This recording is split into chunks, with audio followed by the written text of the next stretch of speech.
सोलापूर जिल्ह्यातील जमलेल्या माझ्या तमाम मराठा बांधवांना माझा मानाचा देश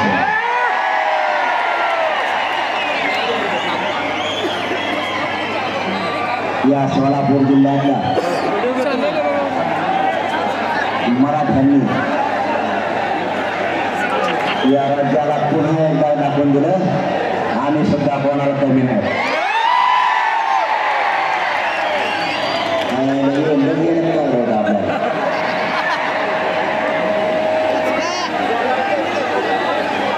आता कार्यक्रम झाला असं नाही. सोलापूरची जनता बघितली काही काही जण तर बघत बी नसतं त्याच्या डोळ्यात चटणी गेली असं मला. मी सांगितलं होतं त्यांना फक्त तुम्ही आमच्या मी सगळ्या दिसतोय शांत बसा आणि नाही दिसलं काय करता मग आता ऐकून घ्या. लाखांना लोक सकाळपासून थांबले तिथे. इतका पाऊस आला तरी सोलापूरचे बाजार हल्ले नाही आणि मी बी तुमच्या रक्ताचा पोर जाईल मी बी हलत नाही. एवढं नुसतं घराला तरी सरकारला वाटतंय पश्चिम महाराष्ट्र आणि मराठवाडा विदर्भ खानदेश मुंबई कोकण एक नाही. यांनी आपल्या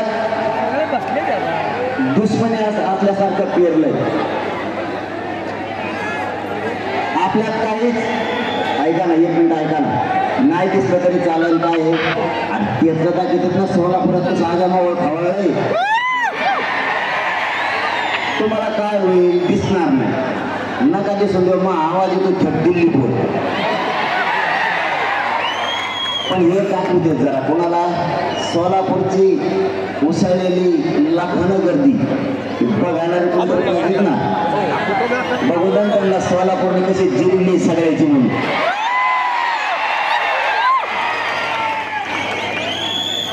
यांनी आपल्यात भेट केलाय. माय बापावर सांगतात त्यांना समजून घ्या विषय आपला कुठं आलाय. नेमका मराठा कशाच्या आधारावर घेरलाय. मराठ्यांनी यांचं नेमकं काय केलं. माझी तुम्हाला सगळ्यांना विनंती फक्त शांत बसा. 15 मिनिटात आपल्यावरती काय संकट उभा केलं तुम्ही सांगणार. तुम्हाला नाही दिसलं तरी चालेल नका दिसून देऊ. आपल्या अस्मितेला हात घालायचं काम या लोकांनी आता केलंय. ज्या वेळेस समाजावरती जातीवरती आणि आपल्या लेकरावरती संकट उभा राहतं तुम्हाला उभा राहायचं आणि चला हा बाहेर वचवत करू नका उभं राहू दे उभा. तुला काही ताण आहे का तुला दिसतंय ना उगाच आरडाओरडा एवढ्या कोपऱ्यातले इतके लाखान लोक डिस्टर्ब करायला लागला तुम्ही. त्यांना बसायचं नाही उभा राहायचं काय म्हणणं आहे तुमचं. त्यांना पहिल्यापासून उभा राहायची सवय आहे कारण ते राजकारणातले हे गावात खाली टाकणार नाही कारण यांना मुळ्याचं झालेले. या राजकारणाचं मुळ्यात उठिलंय बी जिरीलंय बी मराठीनीच. त्याच्यामुळे यांच्यात थोडा टाइम घालता आपला खाली बसून वर बस म्हणण्यात. आता पुढे बसायचं 2024ला मराठ्यांनी ठरवायचं.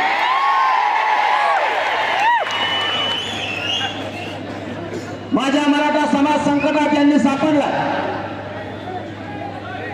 माझ्या समाजाचा आणि माझा काय दोष नाही. मायबापावर तुमच्या पाय पडून तळतळीनं सांगतो माझा दोष असला तर मला आजच सोलापूर जिल्ह्यातून सांगा तू समाजाचं काम करू नको. मग इथून उठतो आणि घरी जाऊन बसतो.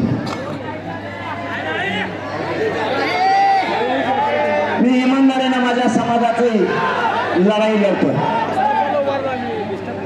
माझा समाज संकटात सापडला. ज्या राजकारणी लोकांना आपण मोठं केलं त्यांनीच आपला समाज अडचणीत आणायचं ठरवलं. मी इमानदारीनं काम करतो. मी यांना मॅनेजर बी होत नाही फुटत बी नाही. हे सगळ्यात मोठं यांचं दुखणं. मग यांनी मला बदनाम करायचं ठरवलं. यांचं म्हणणं आहे ह्यो जर आपल्याला फुटत नाही तर याला बदनाम करा. मायबापा तुम्हाला परवाचं उदाहरण सांगतो.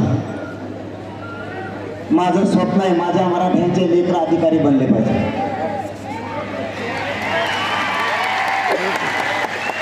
माझं स्वप्न आहे माझ्या समाजाची शक्ती वाढली पाहिजे. माझ्या समाजाला स्वाभिमान आहे. त्या समाजाचा स्वाभिमान गहाण ठेवून जगणारी पैदास माझी नाहीये. मला माझ्या समाजाचा स्वाभिमान वाढवायचा आणि राजकारण्यांनी ठरवलंय मराठ्यांच्या पोराला आरक्षण नाही मिळू द्यायचं, कारण आपले पॉम्पलेट चिटकायला प्रचार करायला मराठ्यांचे पोरं पाहिजे. इतके हरामखोर अवलादी. मी ठरवलं आता दिवस गेले, आता दिवस मराठ्यांचे आले.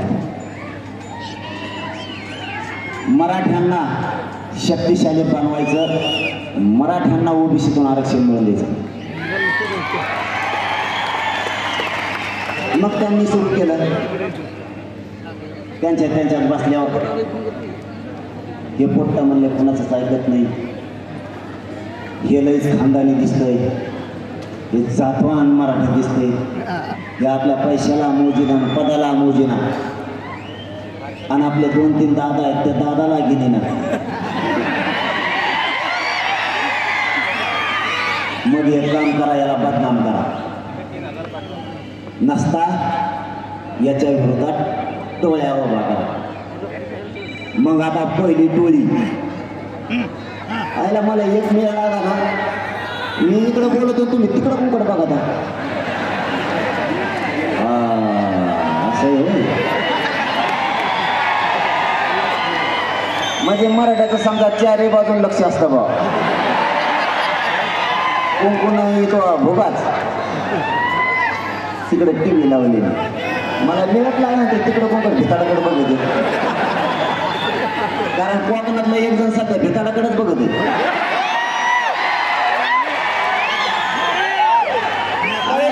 माणूस होता राव तो, त्याला काय झालं का आणि माया नादी लागलं. अरे या त्यामुळे पुढे पुढे चावण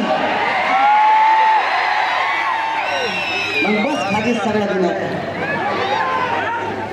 मला एक नाही कळालं, माझ्या मराठा समाजाला, या सोलापूर जिल्ह्यातून करोडो मराठा समाजाला राज्यातल्या एक प्रश्न विचारायचा. मायबापा मी कधीच म्हणलो नाही की तुम्ही मराठवाड्यात येऊ नका. मी कधीच बोललो नाही मराठवाड्यात आल्यावर तुम्हाला बघून घेईन. का बरं? मग जर माझ्या मराठ्यांनी किंवा म्या तुम्हाला पायच लावला नाही, तुम्ही जाणून बुजून का भांडणं खेळता आमच्याशी?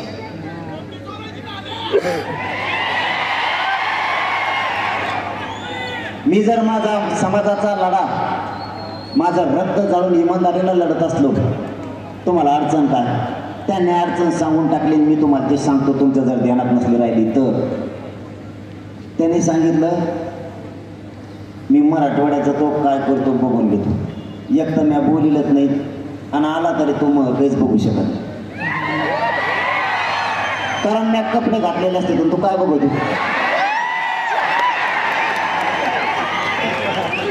त्यामुळे मी बी काय शहाणा तालमीतला नाही. तू काय माझ्या नादी लागू नको बाबा, माझी विनंती येईल. मी तुम्हाला इतक्याच जनतेसमोर सांगतो, मी दादा म्हणतो त्यांना, कारण सन्मान मी मोठ्यांचा करतो. आता याच्या पलीकडे याच्यानंतर जर बोलले तर धुलाई, कारण मी काय मारायला भेट नाही आणि माझ्याजवळ काही नाही. माझ्याजवळ काय येते ही सगळी संपत्ती. आता एक मुद्दा त्यांनी सांगितला, त्यांना सोलापूर जिल्ह्यातून माझं आव्हान आहे, याच्यानंतर बोलू नका, मी माझ्या जातीसाठी लढतो. तुमचं आमचं वैर नाही, आम्ही तुमचा सन्मान करतो. सन्मान शब्दाचा अर्थ समजून घ्या. नसता मी जर पिसळलो तर पिसळलो मग काय करत असं माहिती आहे तुम्हाला? मग लय अवघड. दुसरं सांगितलं त्यांनी, आमच्या देवेंद्र फडणवीस साहेबाला बोलायचं नाही.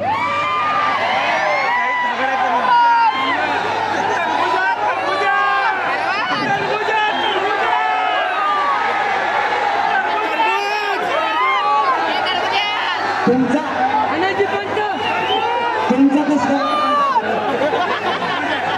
तुम्ही सगळे सोयरे बी नाही देऊ तुमचं नातं एका रात्रीत जुळलं कस काय तुमचा कस काय तुमचं आणि तुमची जात ही मराठा आणि मराठ्यांनी अन्यायाच्या विरुद्ध लढायचं असतं तुमचा नेता आणि पक्ष नाही तुमचा बाप जनता ही समाज तुमचा बाप ही जात अगोदर बाप असतो जात हीच बाप नेता बाप नाही पक्षीय बाप नाही याला म्हणते क्षत्रिय 96 कोळी मराठा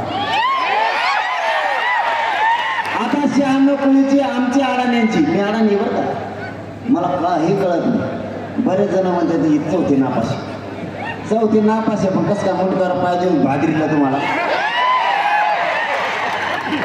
दिलं की नाही मराठाला आरक्षण उच्च शिकाव आहे ना भाऊ दिलं की नाही राहिलेलं की पुढच्या झटक्यात देणारच आणि त्याने नाही दिलं त्यांचे पारडेच म्हणून समजायचे सगळे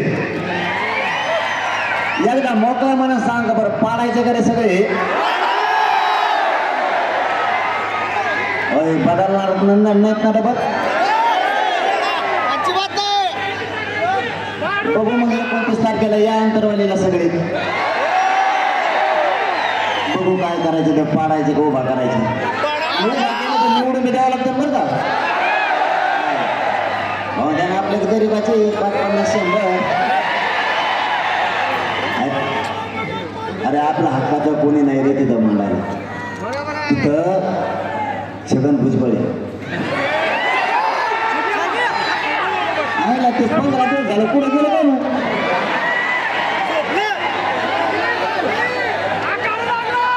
अरे आता एक गोष्ट घडली तुमच्याकडे इथं सोलापूर जिल्ह्यात एक कार्यक्रम झाला त्याला देवेंद्र फडणवीस साहेब आले होते कोणत्या मतदारसंघात आले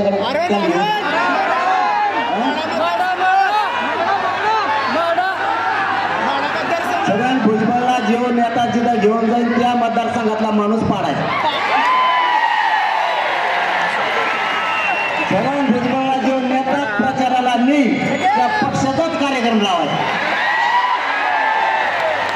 आता एक फिक्स झालं सोलापूर पासून सुरुवात तो जिथं आला होता आणि त्याला घेऊन देवेंद्र फडणवीस साहेब आले होते देवेंद्र फडणवीस साहेब जर याच्यानंतर त्याला घेऊन हिंडले की ते मतदारसंघ पाडा म्हणून समजा मराठाच्या वाटोळ करणाऱ्याला सुट्टी कसं असतो आपला पहिल्यांदा जरी नुसतं म्हणलो होतो पाडा मी एकदा पाडा म्हणलो बरं का ते कोण लगेच मुसलमान म्हणले पाडो मला पुढे भेटलं की मुसलमान म्हणायचं पाडो एवढं बार म्हणलं पाडो तो पाडो कारण मग आपलं तसंच असतं मग हिंदी तर मग जमत नाही बरं का मी शिकवतो हिंदी कारण मी हिंदी लवकर शिकून घेणार आहे आता तुमचं काय चाललंय लय अवघड आहे मामा तुम्हाला नाही मिळेल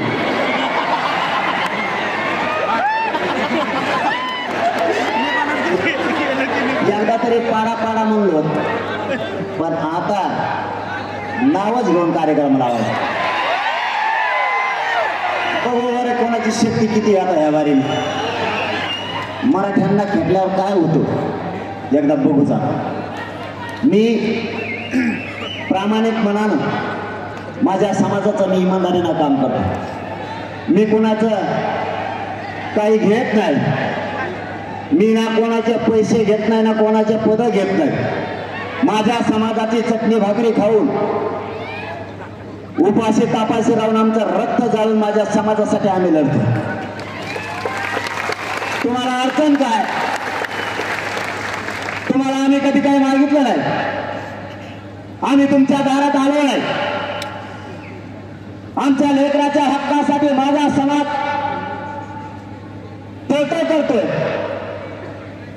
समाज कामं धंदे सोडून वारा पावसात उन्हात सुद्धा आज एक वर्ष झालं लगातार लढतोय आम्ही तुम्हाला कधी काय बोललोच नाही, तरी तुम्ही माझ्या समाजाला टार्गेट केलं. पण एक लक्षात असू द्या, त्यांना मराठे म्हणते, यांच्या नावाला लागला ना तर राजकीय सुपडा साफ होईल तुमचा सगळा राज्यातला. शहाण्णव कुळी कशाला म्हणते? आम्हाला नुसत्या शहाण्णव कुळीच्या भाषा शिकू नका. क्षत्रिय मराठ्यांचा धर्म आहे, जिथं अन्याय होईल तिथं धावून जायचं. याला क्षत्रिय मराठे शहाण्णव कुळी म्हणलं जातं. राजे महाराजे रयतेवरती जर अन्याय झाला, सिंहासन सोडून मैदानात येत होते अन्यायाच्या विरुद्ध लढण्यासाठी, त्याला शहाण्णव कुळी म्हणलं जातं. तो कोणता रे शहाण्णव कुळी आरक्षणाला विरोध करणारा? काय मार्गाने तुला त्याच्यात? बरं तुम्ही शहाण्णव कुळी तुम्ही बाजू घ्या, काय म्हणणं नाही आमचं, पण तुम्ही बाजू कोणाची घेताय हे अगोदर समजून घ्या. तुम्ही बोलताना म्हणलात माझ्या देवेंद्र फडणवीसांना बोलू नका. देवेंद्र फडणवीसांना का बोलतो त्याचं कारण सांगतो. आणि क्षत्रिय धर्म असणाऱ्या शहाण्णव कुळी मराठ्यांनी कोणाकडून बोलायला पाहिजे हे सांगतो. अंतरवालीतल्या माता माऊलींवरती गोळ्या झाडल्या गेल्या. रक्ताच्या थारोळ्यात आमच्या माता मावल्या पडल्या. अंतरवालीत या, मी तुम्हाला आत्ता एक काठीवर चालताना म्हाताऱ्या महिला तिथं दाखवतो की ज्यांच्या गुडघ्यात आणि मांडीत गोळ्या शिरलेल्या त्या मासात चिपकून बसतात तर त्या निघत नाहीये. रक्ताच्या थारोळ्यात किंकणाऱ्या आमच्या अंतरवालीचे लोक, यांचा आक्रोश ऐकायला कोणी नव्हतं. त्या बंदुकीच्या दस्त्यानं फोडलेल्या माता माऊल्यांचे डोके कोणत्याच डॉक्टरला शिवता येत नव्हते. डोक्याच्या मधोमध घुसलेली गोळी कोणत्याच तज्ञाला निघत नव्हती. आजही त्यातले 2 तरुण लीलावती हॉस्पिटलला नेले होते. लीलावती हॉस्पिटलचा असणारा संपूर्ण स्टाफ मुंबईचा, तिथं असणारे तज्ञ डॉक्टर आजही त्या पोरांच्या पोटातली गोळी लीलावती हॉस्पिटल मधल्या तज्ञ डॉक्टरांना सुद्धा निघाले नाही. त्या लेकरांचा जीव काय म्हणत असेल?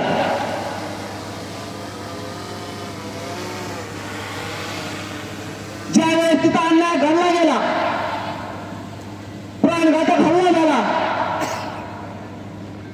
त्या हल्ल्याच्या बाजूने न बोलता तुमचा देवेंद्र फडणवीस पोलिसांच्या बाजूने बोलला, जनतेच्या बाजूने नाही बोलला.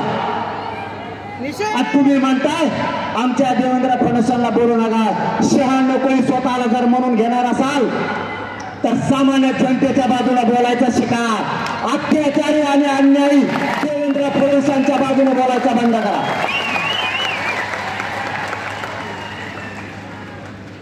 तुम्ही पक्षाच्या नेत्याच्या बाजूने बोलायला लागलात. तुम्हाला वाटतंय तुमचा पक्ष मोठा झाला पाहिजे आणि नेता मोठा झाला पाहिजे. मला वाटतंय माझी जात मोठी झाली पाहिजे, जातीचे लेकरं मोठे झाले पाहिजे. हे आम्ही आमच्या 96 कुळात आणि तुमच्या 96 कुळात ह्या संस्काराचा फरक आहे. आम्ही बाप जातीला मानतो आणि तुम्ही बाप पक्षाला आणि नेत्याला मानता. ह्या संस्कारात तुमच्या आणि आमच्या फरक आहे. तुम्ही इथून कुठेतरी समाजाच्या बाजूने बोलावं. आणि या सोलापूर नगरीतून जाहीर सांगतो, जातीवंत मराठा यापुढे स्वतःच्या लेकराच्या जातीच्या बाजूने राहील, पक्षाच्या बाजूने नेत्याच्या बाजूने जातवान अवलाद राहू शकत नाही. यापुढे जातवान मराठा घरात नाही बसू शकत. खानदानी मराठ्यांची अवलाद ही यापुढे आता पक्षाचा प्रचार नाही करू शकत. स्वतःच्या जातीचा आणि स्वतःच्या लेकराच्याच बाजूने उभा राहणारा जातवान आणि खानदानी मराठा यापुढे समजा. पक्षाला पण मोठं तुम्ही मानता कशामुळे? ज्या पक्षाला आपण मोठं केलं, चारही सांगतो आम्ही, तुम 4चे 6 झाले वाटतात. संख्या घटत असते पक्षाची, वाढत हो. एकाचे 2. कोण कोणाला, कोणी कोणाला राष्ट्रीय अध्यक्ष म्हणतो, कोणाचेच कोणाला मिळाले. त्यांच्यात असा पचका झालाय. पुढून काय आवाज येतो? मराठीचे कुठे असे, त्यामुळे या मुंबईला जायचंच नको म्हणतो. ते म्हणतात मुंबईला चला.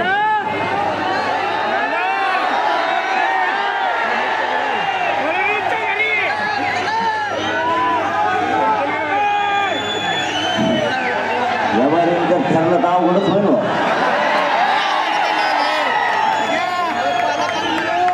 ऐकत नाही पण येते का धोरणाला बघू. आपलं कसं काम आहे, संयमी म्हणून आंदोलन टिकलं. आणि मराठ्यांची शान त्यामुळे वाढली, कारण मला मराठ्यांची शान नाही जाऊ द्यायची. तुमची शान कधीच जाऊ देणार नाही म्हणून संयमाने चाललं आपलं. नाही तर काल तुमच्या सोलापुरात एक जण बोलला होता, नुसते बोर्ड माणसंच नाही. जर माझ्या मनात असतं, मी जर वेगळ्या दिमागाचा असतो, तर मी म्हणलं असतं याला धाराशीच्या बाहेर जाऊनच देऊ नका म्हणलं असतं. नाही, आपण संयमी. आपलं कसं आहे, आपला दम्माने असताना एकदा मागं लागलं ना, मग तुमच्या बार्शीच्या आमदाराला माहिती मी काय करीत असतो, आमच्या पाटणापूरसाठी माहिती मी काय करतो. मागं लागलो अरे मग सुटत नाही आपल्यापेक्षा. मग ते कोणाचं असो, ते राष्ट्रवादी असो, शिवसेना असो ना, तिला भाजपासून तिला काही असो, आपला बाप मराठा समाज. हा, ते पक्ष किती येतात माहिती आहे, ते तिकडे जातात. त्यांच्या तिथं 3-3 आता तिकीट द्यायचं एकाला द्यावं लागेल ना. पाऊस लागला का? अरे काही जण पावसात कशासाठी भिजते? निवडून यासाठी. आपण जातीसाठी भिजू.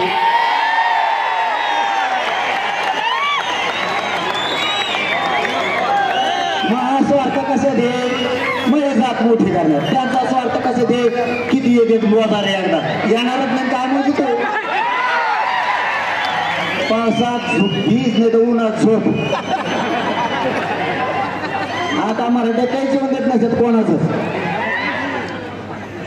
इथून पुढं यांचे झाले 3-3, त्यातले अर्धे येतात माझ्याकडे. ते म्हणतात त्याला तिकीट दिलं, आमचं काय होईल? म्हणलं मला काय माहिती तो काय होईल.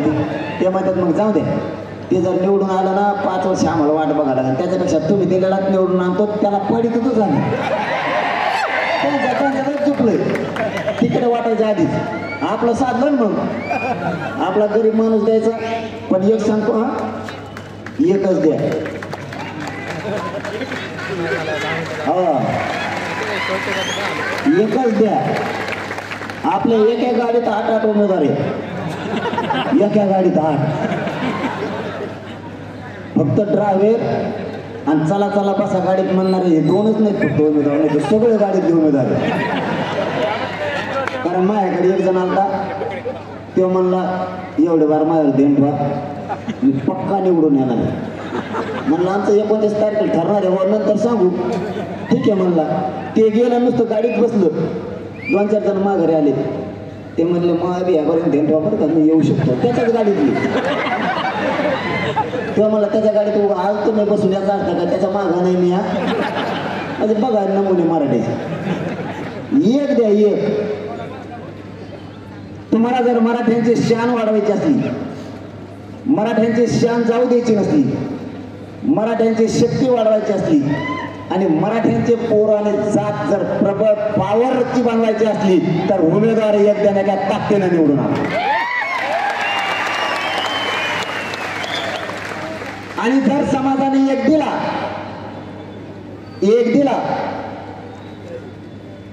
आणि 2-4-5-6 जण जर इच्छुक असले, इच्छुक असावं नसावं या मताचा मी नाही. इच्छुक 100% असला पाहिजे, पण समाजाने जर एक ठरविला त्याच्या बाजूने उभा राहायला पाहिजे. बरोबर. याला म्हणायचं जातवान मराठ्यांसाठी काम करा. इच्छुक हे मराठा समाजाने समजा एक दिला तरी तो उभा राहिला, याचा अर्थ असा होतो तू जातीसाठी लढत नाही, तू स्वतःच्या स्वार्थासाठी लढायला लागला. कारण माया भोवतीशी दिवशी उमेदवार कोणी म्हणतं एवढे बार मी लई फिरलो माया संग देण ठेव. आता तुमच्यावर सगळ्यावर देण ठेवून मग मी काय करू? मला ही भूमिका नाही एवढं समजून घ्या. ही गोरगरिबांची लाट आहे. या लाटीत मराठ्यांना वाटतं आपले लेकरं जात मोठी होणार, धनगर बांधवांना वाटतंय गरिबांना आपली जात आणि आपले लेकरं मोठे होते, दलित मुस्लिम बांधवांना वाटतं एवढीच संधी गरिबांची लाट आली. 12 बलुतेदारांना वाटतं मराठ्यांनी फक्त एक मतानं राहा, काहीही होऊ शकतं. फक्त विचार ठेवा, एक माणूस दिला सगळ्यांनी त्याच्या पाठीशी उभा. जर दिला तर न तुम्ही म्हणता झालं काय सुरू 29ला ठरवायचं तुमच्या साक्षीने. सरकार आरक्षण देण्याच्या मनस्थितीत दिसत नाही, फक्त लावालाव्या करण्याच्या मनस्थितीत. माझ्या विरोधात इतके उठिले, परदेशी एक झाला, त्याच्या आधी एक होता एक मावशी, तीच बोलत होती. ती म्हणलं मी अभियान सुरू केलं आणि अभियान सुरू झालंय बरं का. मराठ्यांचे समन्वय फोडायला सुरुवात केली. जातीला मातीत मिसळून स्वतःचा संसार मोठे करणारे पैदास फुटायला लागले. जातीचा संसार मोठा करणारे, जात मोठे करणारे लोक आता कमी राहिले. ते सांगतील त्या पद्धतीने त्यांनी कामं सुरू केली. माझं त्या मराठ्यांच्या सगळ्या बांधवांना आव्हान, सोलापूर नगरीतून तुम्हाला हात जोडून विनंती माझी, कारण मी हात कोणापुढे पसरत नाही, जोडत सुद्धा नाही. माझ्या मराठ्यांसाठी तुम्हाला हात जोडतो. या देवेंद्र फडणवीसांचा आणि त्या दरेकरचा ऐकून तुम्ही अभियान मराठ्यांच्या विरोधात केलंय, माझ्या विरोधात सुरू केलंय. त्याला षडयंत्र आणि सापळा म्हणलं जातं मला उघडं पाडायसाठी. त्याचा ऐकून तुम्ही पत्रकार परिषदा घेऊ नका, आंदोलन करू नका. मराठ्यांच्या लेकराच्या अन्नात माती मिसळायचं काम नका करू. तुम्हाला नाही काही मिळालं तर चालेल, पण गद्दारीचा शिक्का तुमच्या आयुष्यात तुम्हाला लागू देऊ नका. तुम्हाला मराठ्यांच्या नजराला नजर तुम्हाला मिळवायची, मराठ्यांच्या दारातून तुम्हाला जायचंय, मराठ्यांच्या हातानं आपल्याला एकमेकाला पाणी प्यायचं. ही साथ आपल्याला सांभाळणारे पक्ष सांभाळणार नाहीये. याच भाजपातल्या काही लोकांना एका क्रांती मोर्चाच्या 3 क्रांती मोर्चे केले. चांगलं काम करणारे समन्वयक सुद्धा बदनाम करण्याचं काम यांनी केलं. आता तरी शाळेला खूप दिवसानंतर समाज एकत्र आला. समाजाच्या विरोधात जाऊ, समाजाच्या लेकराच्या अन्नात औषध घालण्याचं काम नका करू. तुम्हाला काही नाही करता आलं तर करू नका, घरी झोपून राहा, पण समाजाच्या लेकराच्या भविष्याच्या आड येऊ नका. या समाजाचे तळतळ जाणार. हा मराठा समाज कष्ट करून लेकरं शिकवतो. या मराठा समाजाने कधी पावसाचा वाऱ्याचा विचार नाही केला. गुडघे इतक्या चिखलात शेतात काम केलं आपल्या मायबाप समाजानं. 1-1 रुपया जमा करून आपले लेकरं शिकवले. मराठ्यांच्या आई बापाने स्वप्न बघितलं माझं लेकरू अधिकारी होईल, माझी मुलगी अधिकारी होईल. मराठ्यांच्या विरोधात काम करणाऱ्या मराठ्यांना माझा हात जोडून शेवटची विनंती आहे. या मायबाप मराठ्यांच्या कष्टाची जाण ठेवा.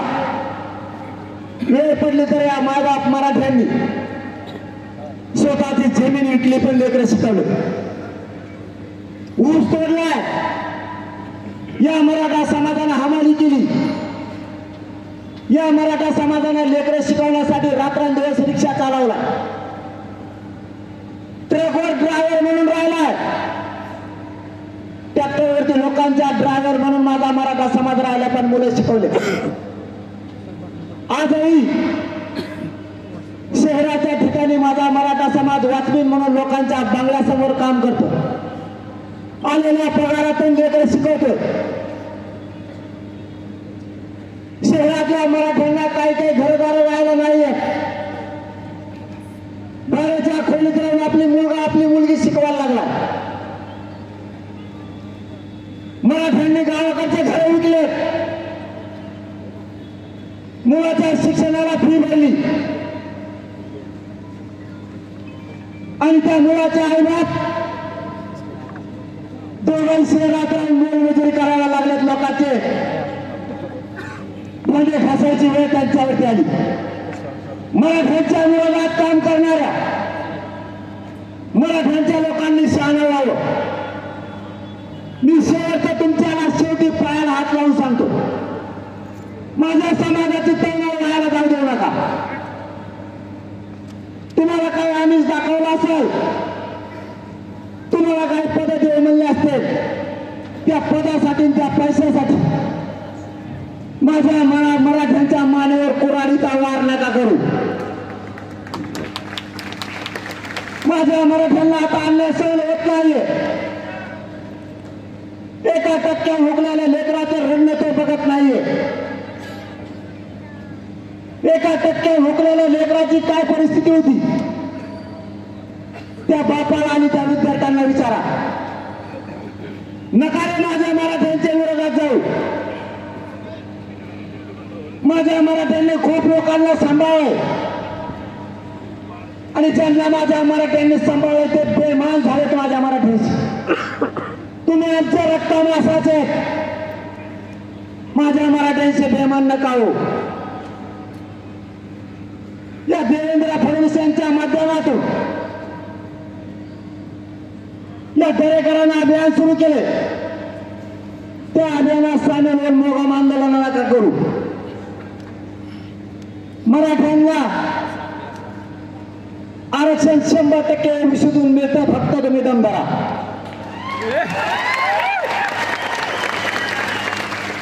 मुंबईला जाऊन तुम्हाला जॉब विचारण्याची काही गरज नाही. तुम्हाला यात्रा काढायची सुद्धा काही गरज नाही. मराठ्यात दम आहे प्रत्येकाला जॉब विचारण्याची. जर मराठ्यांनी ठरवलं त्यांना जाब विचारायचा तर हा करोडो मराठा समाज मुंबईला जाऊन यांच्या घरात घुसून कचोऱ्याला धरून यांना जाब विचारण्याची ताकद मराठा. तुम्ही फक्त बाकीचे दम धरा, बुळबुळ करू नका. तुम्ही मराठ्यांचे असल्यामुळे तुम्हाला मराठी बोलणार, बुळबुळ करू नका. आणि तुम्ही जर नाही ऐकलं तर मग नाविलाजाने मराठ्यांना तुम्हाला कचका दाखवावा लागणार. कारण तुम्ही आमचे जरी असाल, तुम्हाला जरी विनंती कळत नसली तर मग नाविलाजाने मराठ्यांना तुम्हाला उपचार तुमच्यावर करावे लागणार. त्यांनी परत तिसरं अभियान सुरू केलं छगन भुजबळच्या माध्यमातून.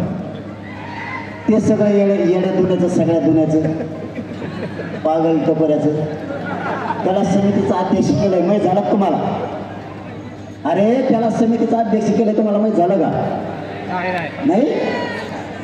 मराठ्यात त्याचं काही माहित नसतं. मराठ्यात देणं घेणं नाही त्याचं, तिकडे काही होईल. जेवढे घोटाळे बोगस करता येते त्या बोगस समितीचा राष्ट्रीय अध्यक्ष केलाय त्याला. घोटाळा कसा करतात हे त्याला माहीत असतात. बोगस समितीचा अध्यक्ष, बोगस आरक्षण खाणारा छगन भुजबळ, 16% वरचं बोगस आरक्षण खाणारा छगन भुजबळ. काल परवा दिवशी बी काही बोगस जाती आत घातल्या. आता 2-3 जाती घातल्यात. या 2 दिवसात आपल्याला समिती, आयोग, आपल्याला लिखापडी, अभ्यास, वाचन, तर आरक्षण यांनी काल 2-3 जाती घातल्या. कोणाकोणाला माहिती इमानदारी सांगा बरं. झोपा, नुसतं झोपा, काहीच माहित नाही तुम्हाला. माझ्या डोक्यात दगड घालता का? उभं वाटोळं केलं यांनी. 16% आरक्षण डोळ्या देखता गेलं आपलं. आताही मराठा आणि कुणबी एक असताना देत नाहीये. मराठा समाज मागास सिद्ध झाला, मागास सिद्ध झाला. तरी 50% आता आरक्षण नाही दिलं. आत्ता तरी शांत बसा. नुसता पक्षाचा नेता जगवा तुम्ही, त्यालाच मोठं करा. स्वतःचे लेकरं मारून टाका, स्वतःचे लेकरं मोठं करायचं स्वप्नच बघू नका. हे सगळं